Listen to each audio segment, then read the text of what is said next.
The following program is a PodcastOne.com production. From Hollywood, California, by way of the Broken Skull Ranch, this is the Steve Austin Show. Give me a hell yeah. Hell yeah. Now, here's Steve Austin. All right, everybody, welcome to Steve Austin Show. I am coming to you from the mean streets of Los Angeles, California today. I'm back here at the main compound, 316 Gimmick Street, where it all started. That's right. I got a damn good podcast for you today. I'll tell you what. A couple of weeks ago, they had UFC 226, and in the main event, it was Stipe Miocic against my good friend, DC, Daniel Cormier.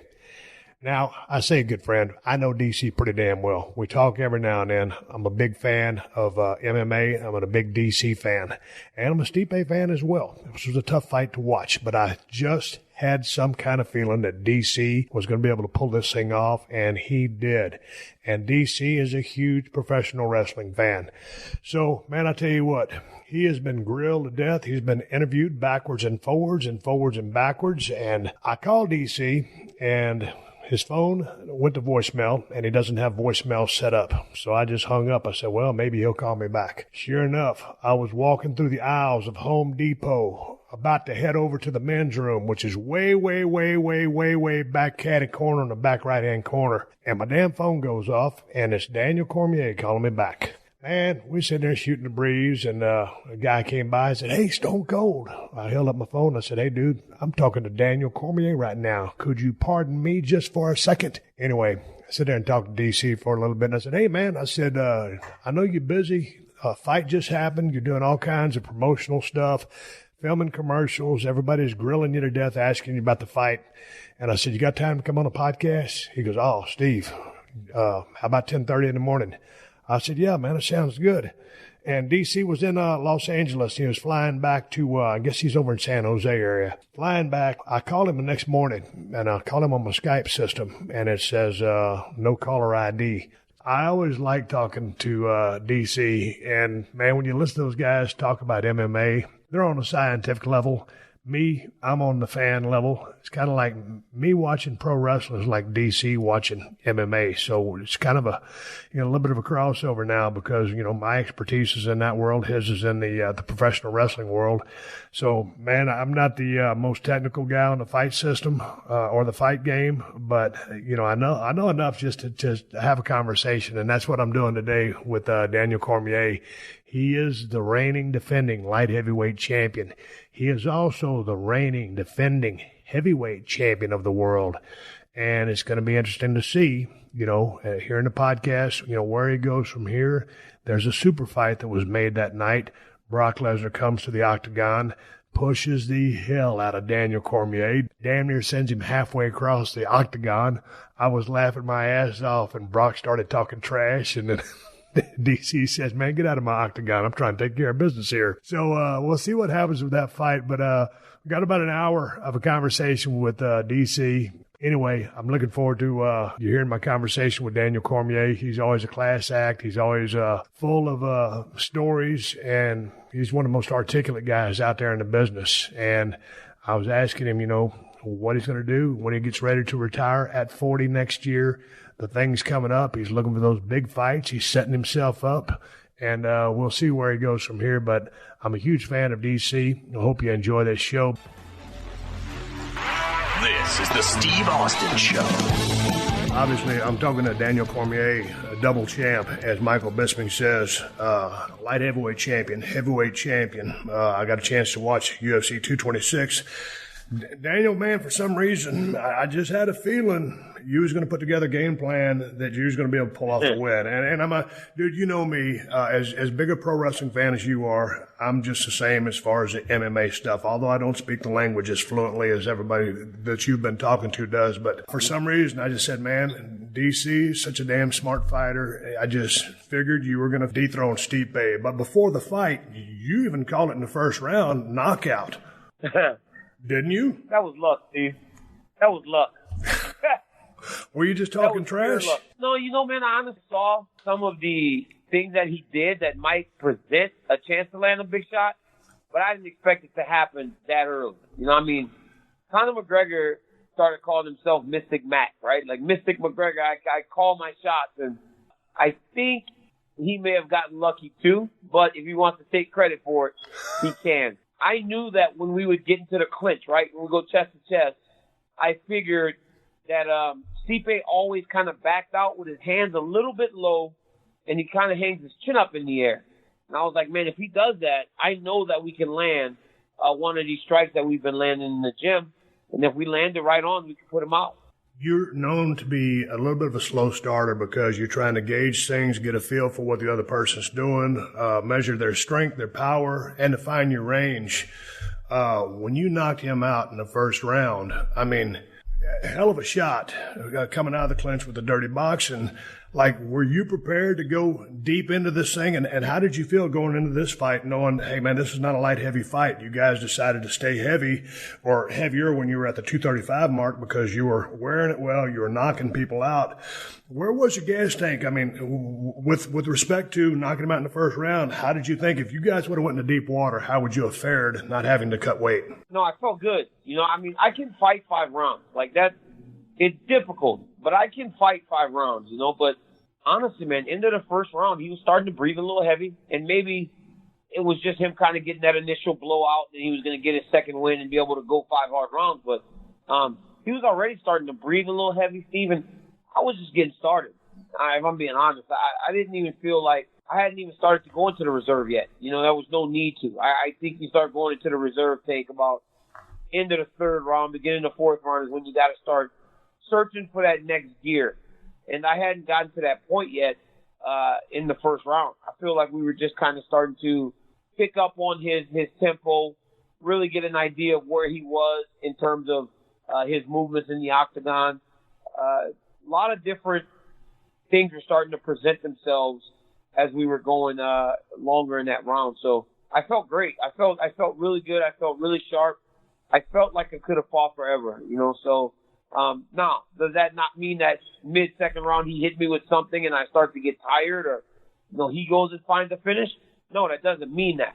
That just means that at that point I still felt really good. How confident did you feel going into that fight, and did you feel at home being back in the heavyweight division where you're 14-0? I did. I feel good at heavyweight. I cut a lot of weight. I mean, I don't even know if people some people were saying stuff like, DC, you gained 40 pounds since January. No, I didn't gain 40 pounds. It's what I weigh. I just cut all that weight down to 205. I lose 40 pounds regularly to fight in this weight class. So, if not more. I felt good not having to worry about the nutrition, dieting, and everything. But, early in the training camp, I was hurt. It was very difficult for me carrying the extra weight. My back always was bothering me. I felt a little sluggish. But then as camp went on, my body started to go, okay, you can do this. You remember this. You did this for the first 13 fights of your career. You can do this. You can fight heavy.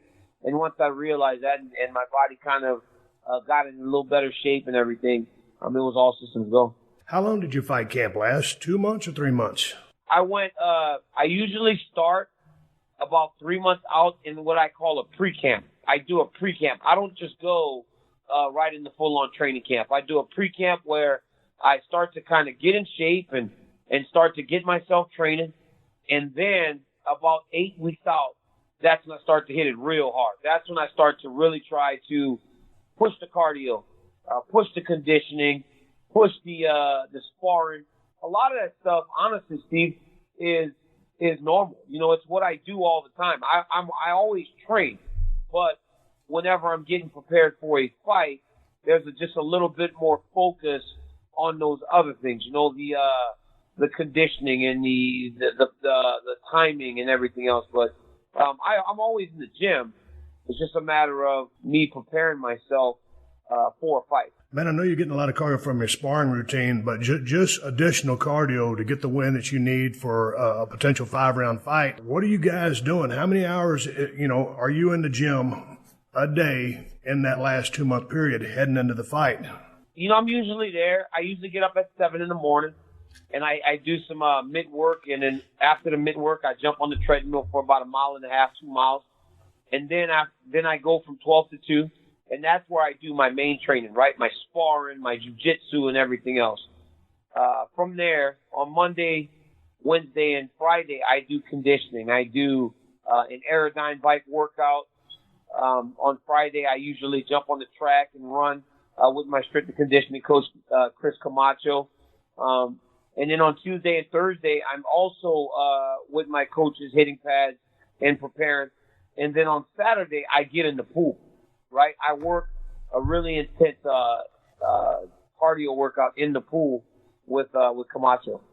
Hey, man, what's your Aerodyne workout? Because I got an air assault bike, which is basically the twin of what you're talking about. Mm-hmm. And, man, I picked out a workout to try to spool up my cardio. So I kind of know about that thing and how devastating it can be. What's your workout routine once you get on that cycle? I will be on the Aerodyne for a minute, and we try to keep the Aerodyne over 80 RPMs the whole time. Once we're done with the Aerodyne for that minute, we jump on we get off and we do drills, whether it's wrestling drills, jiu-jitsu drills, hitting the pads, hitting the bag, kicks. We're just constantly mixing up those drills in between because Bob Cook developed this Aerodyne workout and he feels like that is the closest thing you're going to get to a fight. A really, really hard press and then maybe like a little bit of time where you're still working, but you're not working with that intensity. But in the drills, I mean, we're still pushing it. You know, it is probably the most intense 30 minutes that I have all training camp, honestly. That Aerodyne is no joke. We took that to the Ultimate Fighter, and the kids were like, you guys are crazy. But the ones that embraced it, it showed in their preparation and in their fights. Man, how scientific are you with that bike and as far as, spiking your heart rate with respect to, the work you're putting in or just from a, hey, here's a number standpoint, DC's heart rate is this. Does any of that ever come into consideration? It does. Camacho's really big on, he even had me sparring for a while with a heart rate monitor just because he needed to see where I was topping off, where I was, what ranges I was staying in during my sparring. Seeing how much it was dropping in between rounds. All that stuff is so key. If that heart rate is staying up real high, even in between rounds, you got problems. You got problems heading into your fight if your heart rate's not dropping a certain amount of beats per minute in between rounds. So when we found out, or when we start to get in real good shape, you start to see the heart rate really plummets, Steve. Like, it's amazing how much goes down in a matter of 1 minute whenever you're in peak physical condition to go and fight for 25 minutes. It's crazy. I'm glad you guys are keeping tabs on them numbers because I'm just a huge numbers guy. And like I said, I wear my heart rate monitor while I'm on my cycle. And I do the same thing. Once I've achieved the task at hand, man, I'm waiting to see what that recovery process is. And I know that the more I'm in shape, the faster that process happens. So, throw a couple of numbers at me just as far as, revving it up during a fight or on that bicycle, because normally you'd take 220 minus your age for your max heart rate. So 220 minus 39. But what kind of numbers were you hitting, DC? What I do is, I look at my resting heart rate. I know when it's resting and I'm between 50 and 65 beats a minute, I know I'm pretty good. I'm pretty good to go. I feel like, okay, I'm in shape and I'm ready to fight. But then when I'm sparring, right, that's 50, and this is always the funniest thing. Whenever I get ready to spar, Steve, and this is in the gym, I'll be at 55 beats per minute. And Bob Cook will have the phone with the heart rate monitor. And as soon as I get in the cage, because it's still a cage, my heart rate spikes up to about 90. And he's like, you do it every time. He goes, it is amazing that you've been fighting as long as you have, and you still get those nerves every time you go to spar. I do this little routine before I spar every time, and I can manage my heart rate back down. A little bit of breathing, a little bit of trying to center myself before I go into my sparring. And then it usually was jumping to about 150 a minute when I'm in real intense hard sparring. And then I was usually dropping about 50 per minute in between rounds. So I'd get back down to about 100, 110. And as the rounds went longer, it may go up a little bit more, like 160, and then get down to about 120.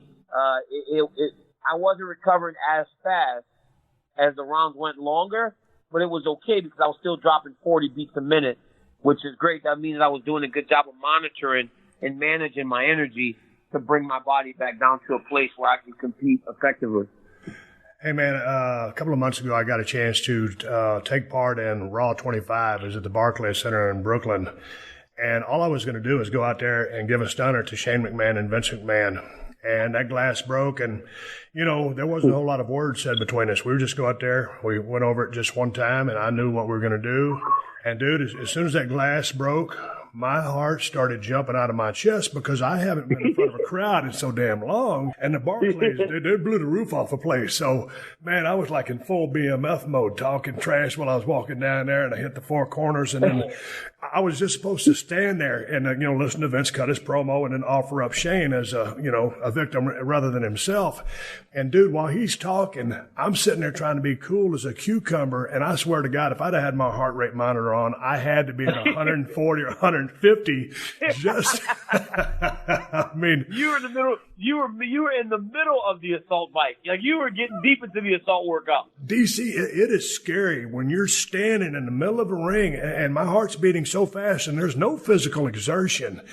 And I'm thinking, dude, I'm trying to, if you watch, I'm huffing and puffing. I'm trying to get my heart under control. But my point is, man, that's that nerves. I mean, that's that nervous energy. And I was looking forward to it. And I wasn't nervous about anything, but that's what I've seen guys at a WrestleMania moment. I can see them walk down the ramp and they'll blow up just because of nerves. So I know that, you know, you're basically, you know, you're an MMA guy, but you love the best of pro wrestling. I just kind of want to throw that out there just from an entertainment standpoint, man. The crowd and that nervous factor takes a toll on you. So my question to you is, going out there, man, I'm guessing, I know every fight is the biggest fight of your life, but I mean, man, you're the light heavy champion. You're fighting for the heavyweight championship of the world. And so how did you feel, you know, as you headed down to the octagon? What were you thinking, you know, pre-fight there in the locker room? And then I know you run your sprints. I want to talk about Brock Lesnar later. But what were you feeling just when you were in your zone, backstage, and then as you walked to that ring? Because I'm assuming you're a professional. You've been doing this forever. But, dude, how were you feeling? It's a big moment. It's crazy, Steve, because it's the unknown, right? You're fighting the greatest heavyweight champion of all time. You don't – and everybody talks. Like, and I mean, like you said, you know, you're a massive fan of the sport. So you're in tune with everything. You know, you watch and you see, the build-up. And because a lot of people are really into the pre-fight, like, wow, this is going to be a great fight. But all you heard was he knocked out Overeem. He knocked out Fabricio Verdum. He knocked out this guy. And he knocked out that guy. And so the whole time, I was kind of thinking, like, okay, how hard does this guy really hit? You know what I'm saying? Because this guy be as powerful as they're saying. And if he is, what happens the moment he makes contact at the beginning of the fight? You know, so I'm back there almost making reasons why I'm going to lose. I'm sitting there going, like nervous, just like, what's going to happen here? This is a tough one. But I'm prepared. You know, I'm like, okay, I'm prepared. I'm ready to go. And then I start saying to myself, Steve, I go, I'm 39 years old. I've done this forever. I've accomplished so much. Win or lose, this is it. I'm done. I don't need this anxiety. So it's like you're telling yourself all these things. Like, I don't need to be dealing with this anxiety anymore. Y'all feel me have a damn heart attack back here. And then when they say, okay, we're walking, DC, because they always come get us. They always come and they go, time to go, DC. And I'm like, all right. So me and my coaches we get ready to go. They walk you to your mark. And I look behind me, and it's all my coaches, and Cain Velasquez is there, and Luke Rockhold is there. And I hug the boys, and I take on that walk, and I think to myself, what am I talking about? There is no place in this world I would rather be. Because you hear your entrance music before you make the walk, and, man, there's nothing like it. There is nothing like it. When that music hits the speakers, I'm like, I don't want to go anywhere else. I wouldn't want to be anywhere else in this world than right here in this place with this opportunity. So I gather myself and I'm just like, let's go do this thing, man. Like, fuck, what am I talking about? This is what I want to help them do. Let's go shock the world, you know? Does the crowd have any effect on the guys in the octagon? Because it does in the ring, man, because you live and die for a pop when you make your entrance. Because, I mean, we're obviously a little more show business. I mean, and y'all are entertainment, but this is professional fighting. When you're in there, amidst the course of whether it's boos, cheers, this, that, or whatever, does the crowd affect the momentum of a fight when a guy starts lighting another guy up and all of a sudden that crowd will start coming? Because the UFC crowd is a very fickle crowd, because you can have two outstanding fighters out there and maybe their styles kind of cancel each other out. So, man, it's a chess game in there. I mean, the stakes are high. And the crowd will start shitting on them and start booing just because they're not having a slugfest. So does the crowd affect the fighters in the ring? Or are you thinking, hey, man, well, what the F are these guys, booing or cheering about? Or do they come into play? They do. They do. I mean, you hear them. You definitely hear them when you're in there. You can tell when you land a good shot. You can tell when the guy lands a good shot on you, or if the crowd thinks that the guy landed a good shot on you, because they'll pop for him. Like you said, they were a lot of fans last weekend were 2 weekends ago were very supportive of Stipe Miocic. So I heard it. Stipe, But it's a matter of how you let the crowd affect what you're doing in there or your approach to the fight. I've been in a fight where when me and Alexander Gustafsson fought, the crowd was, like you say in wrestling, they call it red hot. It was hot all night because we were just going at each other. But then when I fought Anderson Silva, they were restless. They were booing because I kept taking them down. But I wasn't going to allow that to dictate my approach to the fight because I knew that we had a way we were going to fight the fight, and that's what I was going to stick to. Hey, man, what'd you say to Stipe after that fight? All I said to him was good. I said, hey, good job, man. Shit happens. Because he's a guy that I like. He's a guy that I respect a ton, So just kind of tapped him and kind of just, I never really I said to his coaches more to Stipe, because Coach Marinelli and all of his coaches are great guys. I said to them, hey, it's the game, that we play. We've all been there, but he'll be back. It's a rough game, man, because somebody has to lose, and you obviously don't want it to be you, but when it's a guy like Stipe, who's a really, really solid guy, it's tough, but it is what it is. Do you think he underestimated you? I don't think he underestimated me. I think he was just extremely confident because he should have been. Because why would it be any different than what he's been dealing with? I mean, he has been dealing with the biggest, scariest heavyweights in the entire world for a couple years now, and nobody's really challenged him. So why wouldn't he be super confident with a guy that's coming up to fight him in his division? So yeah, he was just in his confidence. I just think that people didn't understand how I was so confident also going into this big fight. Hey, man, word on the street was, and you've said it plenty in your interviews, that you were knocking guys out in training camp. I mean, how often was this happening? And you brought up the name of Cain Velasquez and Luke Rocco later. Were those guys involved in the sparring process? No. Luke had surgery on his leg. There's never been a day in the world where I've knocked out Cain Velasquez. Most times when I'm going with Cain Velasquez, I'm just trying to survive. I'm like, man, I know that if I can go with this dude daily, right, and go hard with this dude daily and survive, I'm not even talking winning against Cain Velasquez. If I'm just surviving against Cain Velasquez, I know that I'm beating the vast majority of the people in the world, right? That's another thing that gives me tremendous confidence going into these fights, because I know who my training partner is, and I know how good he is, and still to this day, I still think he's the baddest man in the world. There's nobody like him. This is the Steve Austin Show. I mean, you said Stipe's the greatest champion of all time in the heavyweight division, so, man, the way he's defended that belt and accomplished everything that he has, you'd think they would be in line for an automatic rematch. as other people have said, hey, man, I'm deserving of the rematch, and they've gotten those fights. And all of a sudden, there's big, badass Brock Lesnar, and all of a sudden he's in the octagon. I'm thinking, oh, shit, here we go. And that looks like that's going to be the next big fight, and it's going to be a huge fight. So where are you with Stipe wanting a rematch? Him obviously thinking he deserves a rematch and that Dana should grant him this. But, dude, the match between you and Brock Lesnar is absolutely huge. I buy damn near every single pay-per-view anyway, but I'm damn sure buying that one. Obviously, he feels he deserves a rematch. Again, for what he's done in the sport, you would think that he would get a rematch. But when there's a fight like Lesnar on the horizon, man, you don't turn your back to that. And honestly, look, Stipe has a lot of really loyal fans, but you can't think for a second that if he would have won that fight, he wouldn't have wanted or taken the Lesnar fight. It's the biggest fight in the sport outside of fighting Conor McGregor, and he fights at 155 pounds. So, yeah, I'm going to fight Brock. You know, Brock's a big, fat, tough boy. You know, former UFC champion. Obviously, he's the WWE champion. Just a massive guy with a lot of fighting ability. You know, and I've known Brock for a real long time, and I'm excited to compete against him and really not compete against him. I want to put it on it.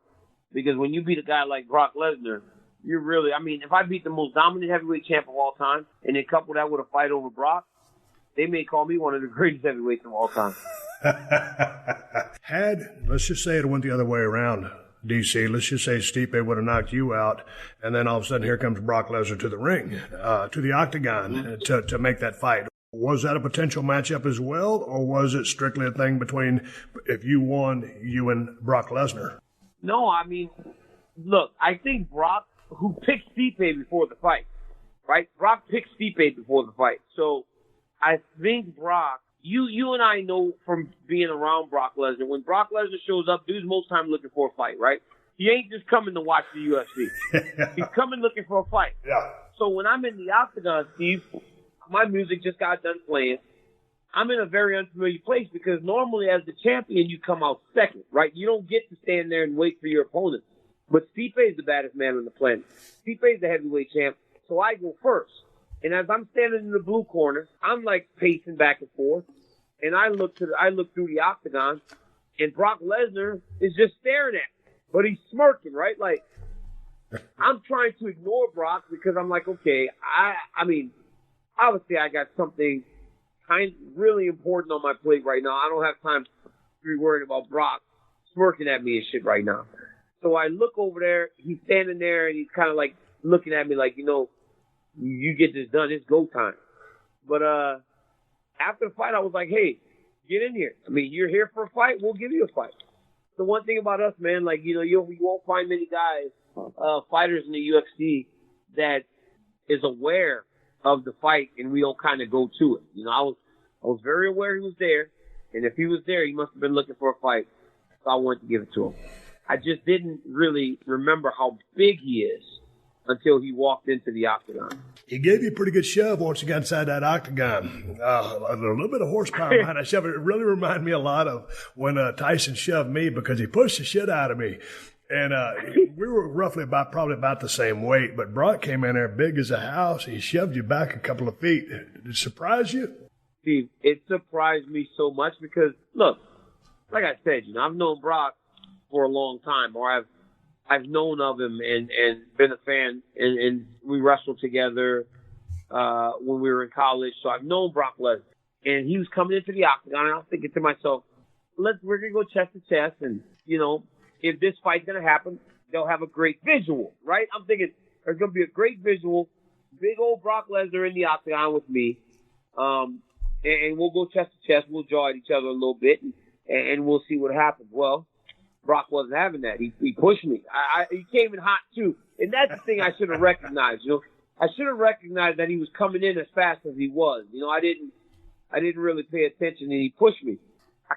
If I knew that he was going to push me, I would have kind of dug my feet into the ground so that he didn't kind of make me go flailing like that. You know, I hate that it seemed like he threw me so far across the octagon. Because then he even said it to me. He goes, "You feel that?" I'm like, "Of course you feel strong. Wasn't fucking ready for you to push me."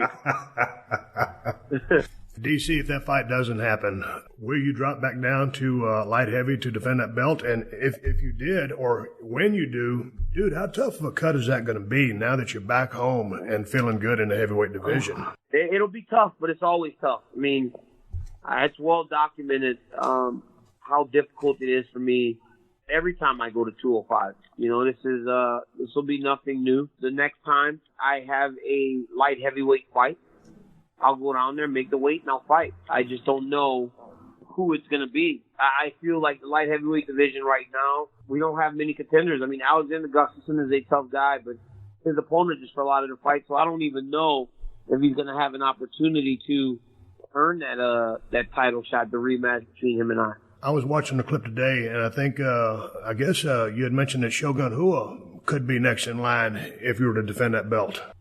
Yeah, if he fought well. And, you know, Shogun has won 3 fights in a row, and if he beats his kid today or tomorrow, well, I think Sunday, they fight Sunday. If he beats his kid Sunday, who just knocked out Rashad Evans, that's 4 in a row, you know, so that would make him a contender for the title. I mean, and he's a legend and a guy that I've been a fan of my entire life. You know, you get a chance to fight a guy like Shogun, you take it, you know, so we'll see what happens, but somebody's really going to have to, like, separate themselves from everybody else in order to get me to cover back down to 205. But I have no problem against it. You know, I do want to keep this belt. I don't want to have to give it up because the UFC doesn't believe I can make the weight. I can make the weight, and I can go fight back there. When you won a heavyweight championship, it just seemed like it was one of those surreal moments, and I hate that word, but I'll use it. And it's just almost like you believed it, but you couldn't believe it, and you're just happy as hell. Now that it's sank in, you know, you've had a couple of days to really digest it, kind of get back to your normal life. How are you feeling about what you've accomplished? And, you know, back when I was in my wrestling career, I was so far in the forest I couldn't see the trees. Where are you at, man? I'm trying to look back and take it all in because you're right. Like, sometimes you're riding so hot, man, that you really don't take a moment to see everything. You know, like, I mean, I'm in a situation now where I've done something that was so unbelievably unexpected that I need to just stop and bask in it a little bit. That's what I'm kind of starting to do now, you know, realize that, boy, what we accomplished on July 9th was a really, really big deal. And we need to appreciate it. Appreciate the UFC for giving us the opportunity. Appreciate Stipe Miocic for going into a fight where he had everything to lose and very little to gain. So appreciate my coaches, everybody, my wife, my family, for just supporting me, believing in my dream. It was a big deal, Steven. I really needed this, you know, because I've been the light heavyweight champion for 3 years, but there's always been that Jones thing tied to that title. And now I have something so completely opposite from him or separate from him that no one can ever question. Do you think Jon Jones could have handled Stipe the way you did? Man, I got to be honest with you. That Jones is a phenomenal fighter, and I think that he would present a lot of problems for a lot of guys. So I don't question whether or not he could have fought and been successful against Stipe. I just don't know if he would ever take the risk of trying. He said it himself. It's one thing to fight at heavyweight. It's another thing completely to fight a really good heavyweight. So it never seemed like he truly had any intention of going up there. Well, I'm the champ now, so if he wants to fight up there, he can. At the light heavyweight division, what about Jon Jones has been your kryptonite? I don't know. Is it mental? No. I always feel in the fight, at the fight, I always feel like I'm going to win the fight. I don't know. There is a lot coming at you when you fight him, you know, and that's regardless of my feelings for him as a competitor, as a person. There's a lot coming at you, you know. He does a lot of things, you know, and I believe that's why I was so confident against Stipe. You know, he's a punching guy and he's a wrestler, you know, whereas with Jones, there's just so much more. There's punches, there's kicks, there's knees, there's elbows. There's just so many different things coming the entire time that you fight him.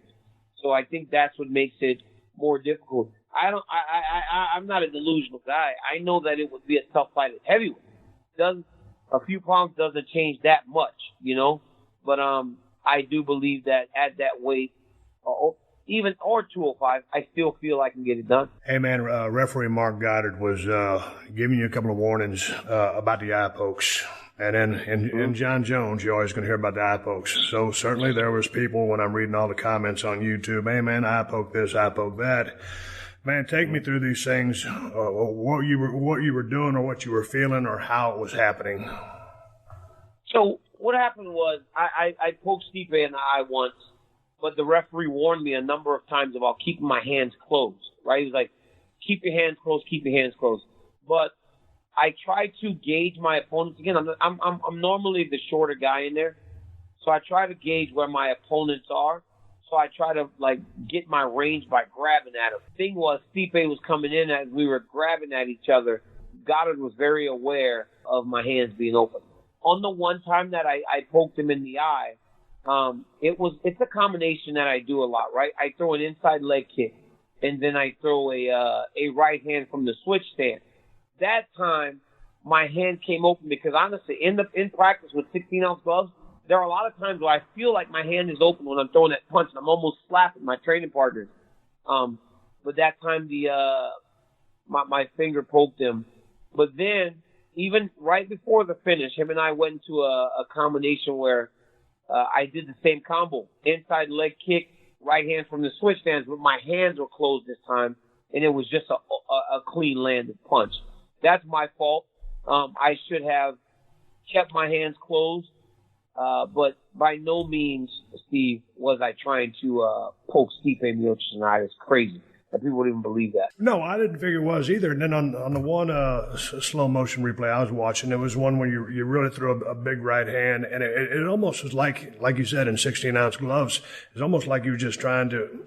You had made full extension. It was almost like you're just trying to go a little further to extend your range, and the fingers came out. And so, I'm not making up excuses. I'm just saying that's what it looked like to me. Yeah. So how does that bother you because there's a lot of people that they're saying, man, if it wasn't for the eye pokes, I got it from Jon Jones. Does that taint it or make it any less satisfying for you? The fact that there's a few people out there that's like, hey, man, he's poking him in the eyes. No, I mean, it's unfortunate for Stipe because fans, that don't matter. But for Stipe to say, I did get poked in the eye, those things hurt, that sucks. Yep. Because he's my fellow competitor, and I don't want to think that he got a raw deal. But I would never, ever do anything like that purposely. I was just trying to gauge my range in the fight. Hey, man, what are you weighing at right now? About the same, like 245. I don't really gain much. I usually stay around this area, unless I'm really, really big, So usually about the same, 245 area. But there was a time in training camp that you were around 235. But you guys just said, hey, man, let's stay heavy. You're feeling good. You're carrying the power, or you're showing more power. You're knocking guys out. How hard is it to maintain that? When I start to lose the weight, it's because I'm making a conscious effort to do that. The coaches just noted that when I was heavier, my punches were having a little more of an effect on my training partners than when I start to lose weight. Some of my partners who are very good fighters in their own right, they give me a ton of problems when I'm fighting at 205. But when I was up at heavyweight and I was heavier, it just seemed like I was controlling the action a lot better. And that's what the coaches were really happy about. And that's what the coaches wanted to keep going as we went into our training. Hey, man, I was just thinking about this one. It seemed like, and I was watching, a lot of your colleagues break down this fight who are analysts, but it seemed like it was a lot easier for you to get in range with Stipe than it was with the two fights with Jon Jones. Was that part of the lessons learned from fighting Jon Jones, or just something with which the way Stipe fights? Or am I totally wrong on this? No, you're right. The range was easier because at heavyweight they're bigger, but they're a little bit slower. So like I said, with Jones, there's a lot coming at you. He's throwing a number of different strikes, and he's a fast guy for, he's 205 pounds. He's long, but he's only 205 pounds. When you fight a 245-pound man that's used to fighting other 245-pound, 250, 60-pound men, they move a little bit different. They react a little bit different. And Stipe was honestly coming into me what made the range easier. You know, he was more than willing to engage me in the type of fight that I wanted. So it made me getting close to him a lot simpler. So that played into your game plan, the fact that he was engaging you. Oh yeah. If I can fight close, I'm usually doing pretty good. And Stipe was more than willing to fight me in close. I was watching one of your interviews. You said when you start walking guys down, they tend to start fading. You started walking Stipe down. Did you feel him starting to fade, or you were causing him discomfort or angst? Yeah, you could tell. I could feel it. I could tell that he was starting to not only get a little bit tired, but they go from more offense to defense. How do I survive? Just those types of things. You know, you can see it in the way that they're fighting, you know. And honestly, Steve, when you're constantly on the defense, you get more tired, right? Because you're never dictating. You're always kind of reacting and responding. So I like to walk guys down. And when I start feeling like, okay, this guy can't really hurt me, this guy's not gonna do anything that's so damaging I won't be able to continue, I start to really fight my fight. And I feel like that's what was starting to happen towards the end of the first round. You know, Stipe Miocic is a great fighter, but I do feel like the longer that fight would have gone, the worse it would have gotten for him. Very interesting. You said into the fight, you know, you like to start slow, feel a guy out, get your range, see what he's bringing. How long did that fight go by before he started hitting you with those shots? And there's a couple of good ones, but you said, hey, man, this guy don't hit as hard as I thought he was going to hit. And that's with respect to how hard he hits. I'm just saying that's what you said. It wasn't it wasn't a ton of bricks. Well, it was because like there was this one combination where Stipe went 1-2, 1-2, and on the second 1-2, I didn't see the punch, right? And it landed good and it landed clean, but it didn't kind of make me go like, oh my goodness, Dan Henderson just hit me.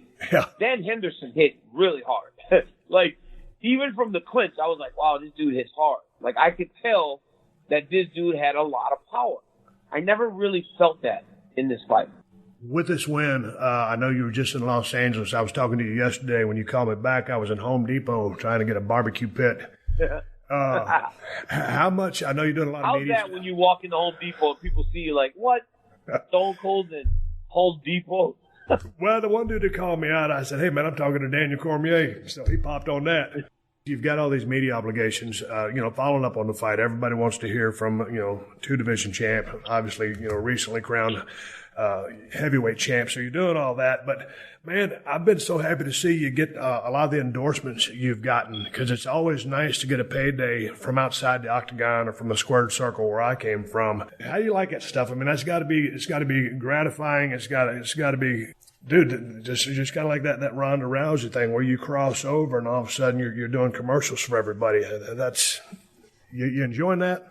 I'm enjoying it. I feel like that's just another source of income for my family, another way for me to provide. And ultimately that's the goal. Make a life for your family, my wife and my kids, to where they're okay. And that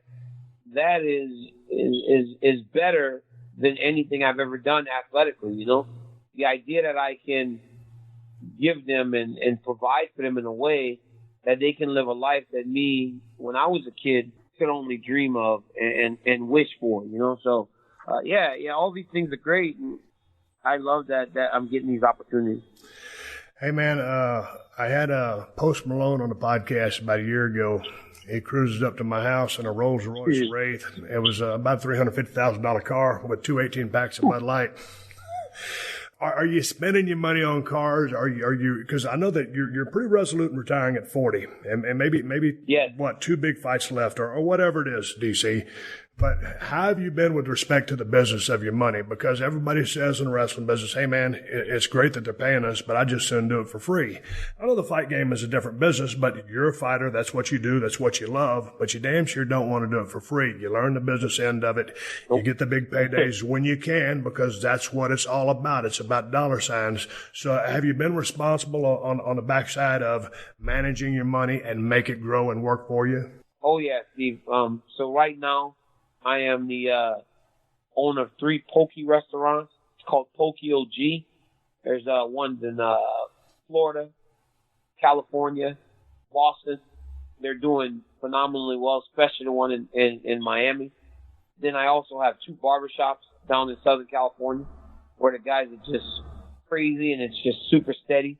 And some real estate businesses, ventures. I just do a lot of different things to try to make sure that we're diversifying our money and just being safe. I mean, I don't buy much. My wife has a nice car and I got a truck. I mean, I've always when I thought that I would ever have any money, I was like, man, the first thing I'm buying is a Range Rover. Didn't buy a Range Rover. I thought I was going to be a Range Rover. It was my dream car. I bought me a Ford Raptor, which is a badass truck. And that's it. I bought a house and just the things that I need for my kids. You know, I'm able to send my kids to a really, really good school. And those are the things that matter because, you know, once I'm old and retired and hopefully this education that these kids are getting at the school will pay off and they can start taking care of me. It's good to hear, man, because just coming from the world I come from, and, you know, I've seen, a fair amount of MMA guys as well. You know, you go through a hell of a career, and some of the guys in our business, you know, either don't pay their taxes or they get on a bad habit of something, or it's the car thing, and all of a sudden they just don't they don't think about Uncle Sam. They don't think about the future, and someone's had a tremendous career, and 2 years later, it's just like, man, well, what did it do with all the money? So, dude, you got to be so responsible about that. So I'm glad you're doing that.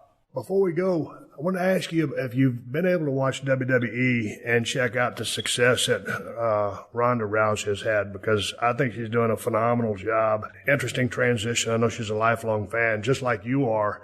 Have you had a chance, I know you were busy getting for that fight, but a chance to watch what Ronda has done in the WWE? It is ridiculous how good she is so fast. Oh, unbelievable. It's ridiculous. You know, I got to be honest with you. Like, the way that I watch WWE stuff, not nearly as much as I used to, because I feel like the writing and everything, the storylines aren't as strong as they used to be back in the day, right? Back in the day, stories were strong, man. You knew when you tuned in on a Monday night, you're going to be entertained, you're going to be invested in the stories and everything. But I do believe that they're doing a good job writing Ronda's stories and also highlighting her strengths when she's in the ring, right? When she wrestled in that match with Kurt Angle and Triple H and them in the very first match, 34. She did everything she could have probably done the day she walked into the performance center, because they highlighted all of her strengths and she's just getting better. It is amazing how well she's doing, especially knowing how long she's been a fan of the product. You know, it's refreshing to see, and I'm just so happy for Ronda that she's happy, because fighting at that point, by the time she was done fighting, it didn't make her happy anymore. And you don't want to see that for anyone. And you can tell she's having a good time, and she's a lifelong fan, I think, because she's been a fan for so long, and specifically of Roddy Piper, who was tremendous as an entertainer. Yes. She understands what the business is about. And so I think through kind of like this osmosis thing, or the fact that she watched it forever and was a fan, it was something she was really passionate about. She kind of picked it up. But also, I think this, you know, in professional wrestling, you know, basically it's a simulated fight. And you're trying to tell a story. You're trying to take this crowd on a ride, ups and downs.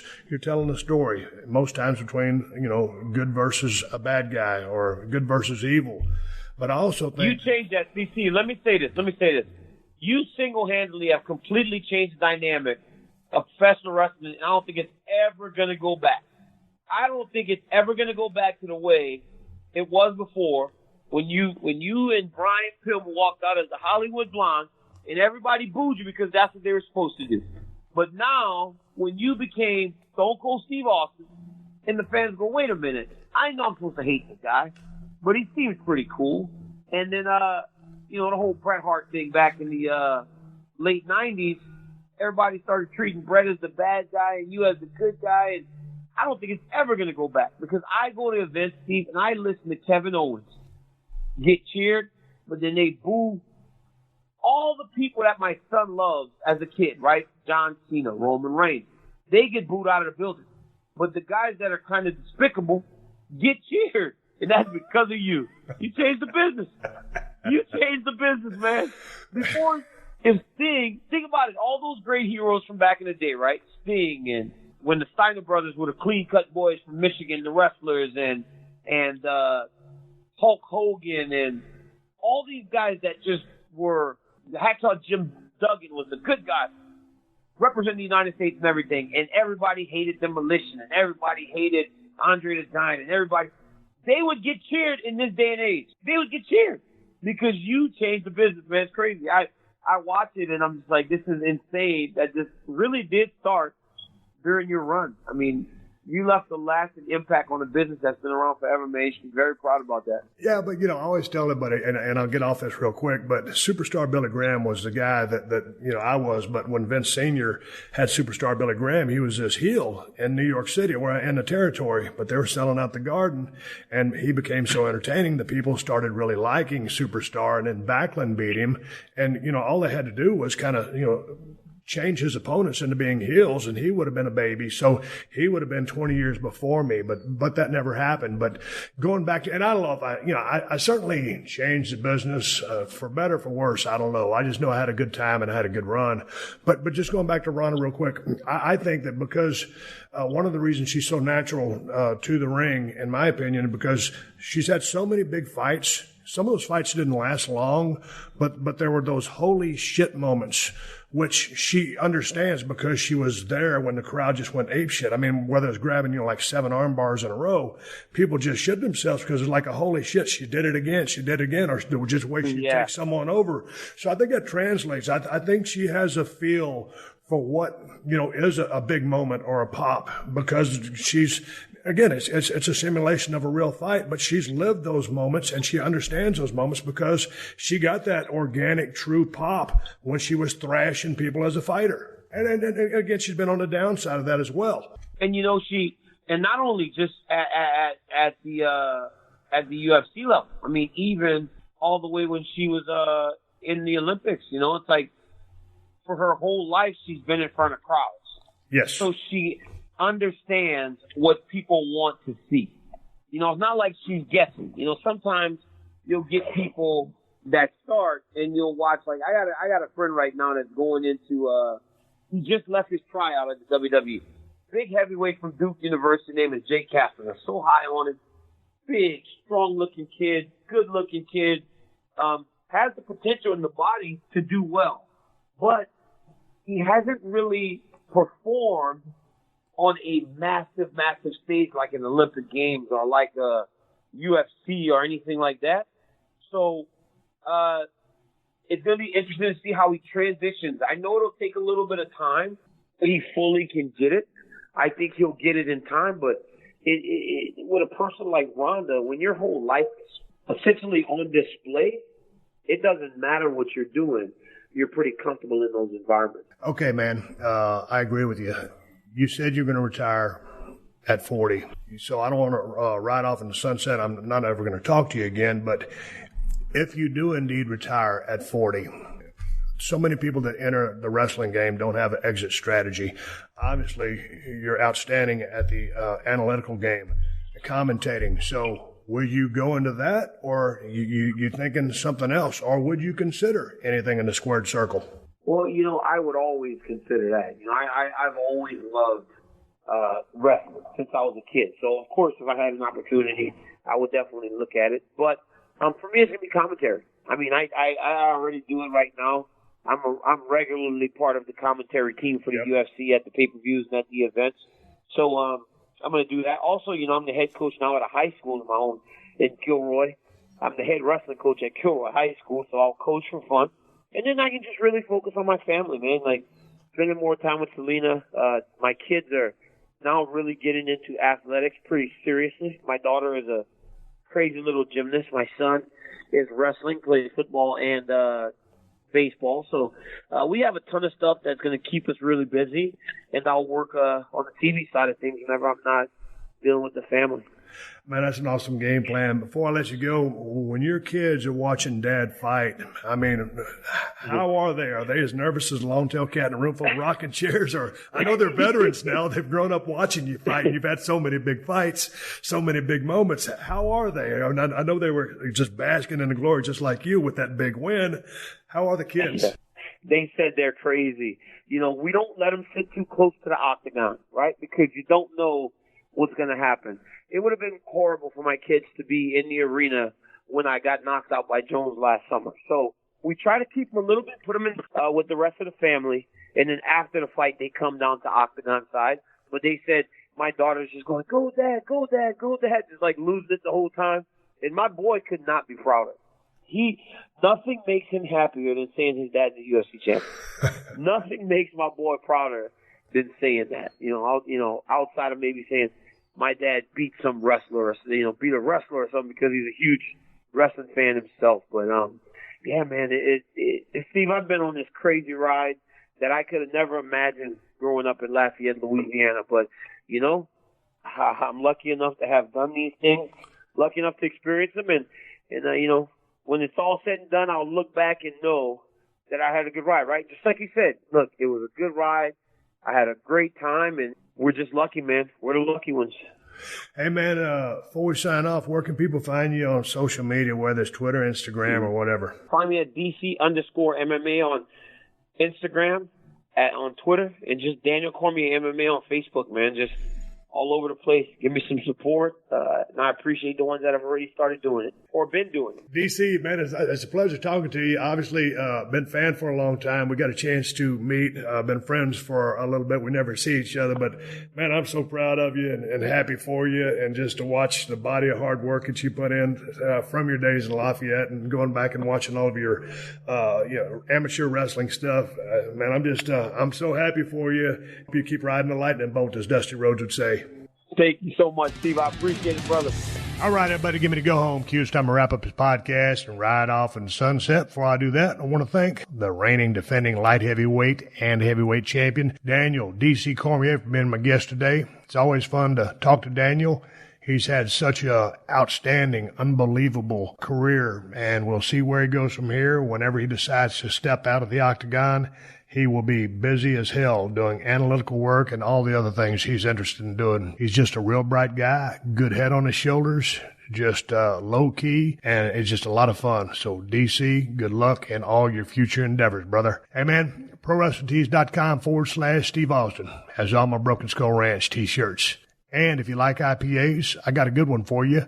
Broken Skull IPA from El Segundo Brewing Company. You can find out here in Southern California in Whole Foods and Total Wines. If you don't live in Cali, you're probably shit out of luck. And if you're looking for a badass pocket knife, I got two for your consideration. Cold Steel Broken Skull Knife. Cold Steel Working Man's Knife, and you can get them at my new Amazon store. Amazon has the best price on both knives. Just go to Amazon.com/shop/Steve Austin. And I want to say one more thank you to all the fine sponsors of the Steve Austin Show, especially Buffalo Wild Wings, Quip Toothbrushes, TrueCar, and Geico. That's how I'm able to do this podcast for you twice a week for free. Please support them because they support us. And you can find all my sponsors at PodcastOne.com under the Killer Deals button at the top of the page. Folks, I am on social media. I am on Twitter and Instagram. And my Twitter handle and my Instagram handle is at Steve Austin, BSR.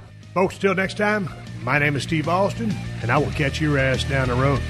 This has been a PodcastOne production. Download new episodes of The Steve Austin Show every Tuesday at PodcastOne.com. That's PodcastOne.com.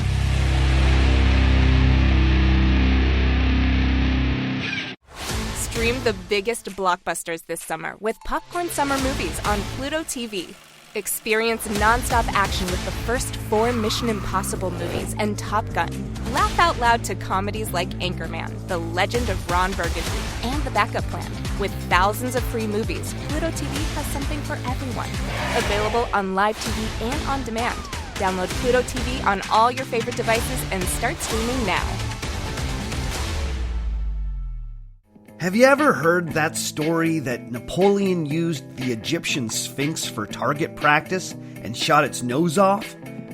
Or maybe you've heard that a French astrologer named Nostradamus correctly predicted nearly 500 years of human history. Or maybe someone told you that the legendary blues guitarist Robert Johnson sold his soul to the devil at a crossroads in Mississippi. These stories are what I like to call historical myths. Great little tales that may or may not have any basis in historical fact. On Our Fake History, we explore these historical myths and try to determine what's fact, what's fiction, and what is such a good story it simply must be told. If you dig stories about death-obsessed emperors, lost civilizations, desperate sieges, voodoo black magic, and famous historical figures you thought you knew, then Our Fake History might just be your new favorite podcast. If you dig it, then subscribe on Apple Podcasts, Spotify, Stitcher, or wherever you get your podcasts.